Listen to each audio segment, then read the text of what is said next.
ಹೃದಯಾಘಾತಕ್ಕೆ ಏನು ಕಾರಣ? ಬಹಳ ಮಂದಿ ಕೋವಿಡ್ ಲಸಿಕೆಯ ಇಂದಾಗಿನೇ ಈ ಸರಣಿ ಸಾವು ಆಗ್ತಾ ಇದೆ ಅಂತ ಹೇಳಿ ತಮ್ಮ ಅಭಿಪ್ರಾಯವನ್ನು ವ್ಯಕ್ತಪಡಿಸ್ತಾ ಇದ್ದಾರೆ. ಆದರೆ ವೈಜ್ಞಾನಿಕವಾಗಿ ಯಾವುದೇ ರೀತಿಯ ಅಂತ ವರದಿ ಇದಕ್ಕೆ ಸಂಬಂಧಪಟ್ಟ ಹಾಗಿಲ್ಲ. ಇನ್ನು ಕೆಲವರು ಇಲ್ಲಿ ಅತಿಯಾದ ಮಾಂಸ ಸೇವನೆ ಈ ರೀತಿ ಅಂತ ಕೆಲ ಕಾರಣಗಳನ್ನು ಇಡ್ತಾ ಇದ್ದಾರೆ. ಕೊರೋನಾ ಬಂದಂಥ ನಂತರದಲ್ಲಿ ಹೆಚ್ಚಾಗ್ತಾ ಇದೆ ಅನ್ನುವಂಥದ್ದು ಕೂಡ ಕೆಲವರ ಅನಿಸಿಕೆ.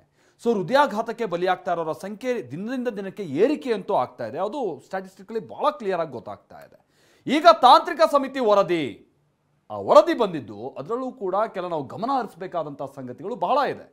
ಬನ್ನಿ ಆ ರಿಪೋರ್ಟ್ ನಿಮ್ಮ ಮುಂದೆ ಇಡ್ತಾ ಇದ್ದೀವಿ.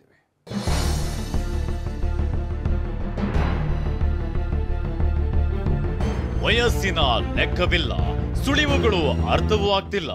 ಯಾರಿಗೆ ಯಾವಾಗ ಹೃದಯಾಘಾತ ತಟ್ಟುತ್ತೋ ಎಂಬ ಭಯ ಆವರಿಸಿದೆ. ಯುವ ಜನತೆಯಲ್ಲೇ ಹೆಚ್ಚುತ್ತಿರುವ ಹೃದಯಾಘಾತ ರಾಜ್ಯದಲ್ಲಿ ದಿಗಿಲು ಮೂಡಿಸಿದೆ. ಇಂದು ಕೂಡ ಹೃದಯಾಘಾತದ ಸಾವಿನ ಸವಾರಿ ಮುಂದುವರೆದಿದೆ. ಬೆಂಗಳೂರು ಗ್ರಾಮಾಂತರ ಜಿಲ್ಲೆ ಹೊಸಕೋಟೆಯ ಸಿಟಿ ಆಸ್ಪತ್ರೆಗೆ ಎದೆ ನೋವು ಅಂತ ಬಂದ 52 ವರ್ಷದ ಕೋನಪ್ಪ ಹೃದಯ ಸ್ತಂಭನದಿಂದ ಬ್ರೈನ್ ಡೆಡ್ ಆಗಿ ಉಸಿರು ಚೆಲ್ಲಿದ್ದಾನೆ.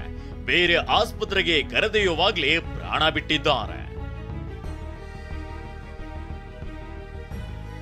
ಮುಟ್ನಳ್ಳಿಯಲ್ಲಿ ಎದೆ ನೋವು ಅಂತ ಮನೆ ಎದುರೇ ರೈತ ಸಣ್ಣಪ್ಪ ಶೆಟ್ಟಿ ಕುಸಿದು ಬಿದ್ದಿದ್ದಾರೆ. ಹಾಸನದಲ್ಲಿ ಕಳೆದ 43 ದಿನಗಳಲ್ಲಿ ಹೃದಯಾಘಾತಕ್ಕೆ 27 ಮಂದಿ ಸಾವನ್ನಪ್ಪಿರುವುದು ತಲ್ಲಣ ಮೂಡಿಸಿದೆ. ಈ ಬಗ್ಗೆ ತಾಂತ್ರಿಕ ಸಮಿತಿ ತನಿಖೆ ನಡೆಸಿದ್ದು ಪ್ರಾಥಮಿಕ ವರದಿಯಲ್ಲಿ ಆಘಾತಕಾರಿ ಅಂಶ ಹೊರಬಿದ್ದಿದೆ.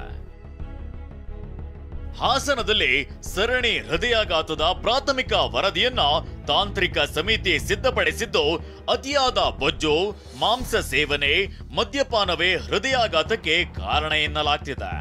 ರೆಡ್ ಮೀಟ್ ಸೇವನೆಯಿಂದ ಕೊಲೆಸ್ಟ್ರಾಲ್ ಬಂದಿರುತ್ತೆ.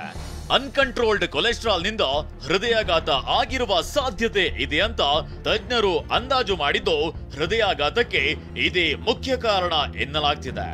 1 ವಾರದೊಳಗೆ ಸರ್ಕಾರಕ್ಕೆ ತಾಂತ್ರಿಕ ಸಮಿತಿ ವರದಿಯನ್ನ ಸಲ್ಲಿಸಲಿದೆ.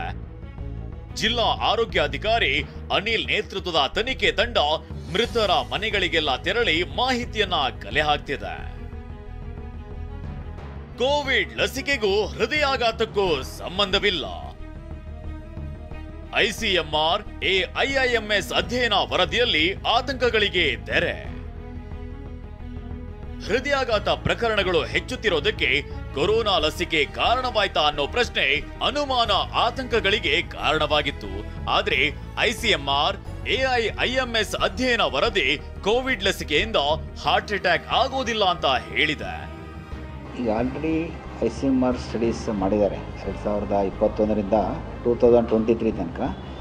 ಯಾರ್ಯಾರು ಲಸಿಕೆ ತಗೊಂಡಿದ್ರು ಅವರಲ್ಲಿ ಆ ಲಸಿಕೆಗೂ ಹೃದಯಾಘಾತಕ್ಕೂ ಏನು ಸಂಬಂಧ ಇಲ್ಲ ಅನ್ನೋ ಒಂದು ವರದಿ ಬಂದಿದೆ. ಐಸಿಎಂಆರ್ ಲಸಿಕೆಯಿಂದ ಹೃದಯಾಘಾತ ಆಗೋ ಸಾಧ್ಯತೆಗಳು ತೀರಾ ಕಡಿಮೆ.